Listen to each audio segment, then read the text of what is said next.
देखिए, आज eastern bypass के जो कृषक भाई थे वो आए थे और उनका था कि हमारे अलाइनमेंट को संबंधी उनके कुछ विषय थे और उनका था हमारे अलाइनमेंट को परीक्षण किया जाए। तो उनसे जब बातचीत हम लोगों ने करी तो हमने उनको आश्वस्त किया कि हम इस चूंकि ये जो प्रोजेक्ट है पूरा बहुत एडवांस स्टेज में उनको बताया उनको हमने, लेकिन फिर भी उनकी जो मांग है उसको हम लोग परीक्षण करेंगे। उनकी बाकी मुआवजा संबंधी विषयों को भी हम लोगों ने कराया कि जो भी संभव बेस्ट होगा उसके लिए वो किया जाएगा।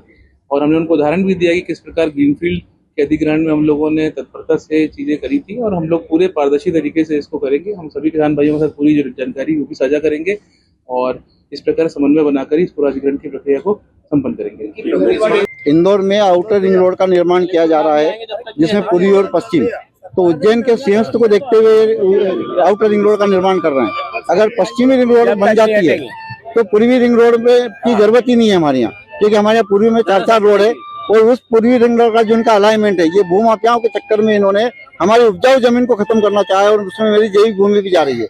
मैं पिछले 4 वर्षों से रजिस्टर्ड जैविक खेती कर रहा हूँ, प्राकृतिक खेती कर रहा हूँ। उस जमीन को ये पूरी तरह नष्ट कर रहे हैं और उसी के लिए मुझे अभी तक नवाचार के लिए और जैविक खेती, प्राकृतिक खेती करने के लिए सम्मान दिए गए हैं। इन सम्मानों को जब जमीन नहीं रहेगी सम्मान का क्या करूंगा, तो इन सम्मानों को मैं वापस करने आ रहा हूँ। आपने एक अनोखा प्रदर्शन भी किया है, सभी किसानों ने आज आंदोलन होकर। ये स्थिति हमको इसलिए लाना पड़ी कि आज 2 साल से हम हर सांसद महोदय, विधायक महोदय, कलेक्टर साहब, मुख्यमंत्री जी, हमारे यहाँ तक कि प्रधानमंत्री तक भी हमारी बात पहुंचाई है, हमने गडकरी तक भी पहुंचाई है, लेकिन हमारी बात कोई नहीं सुन रहा है।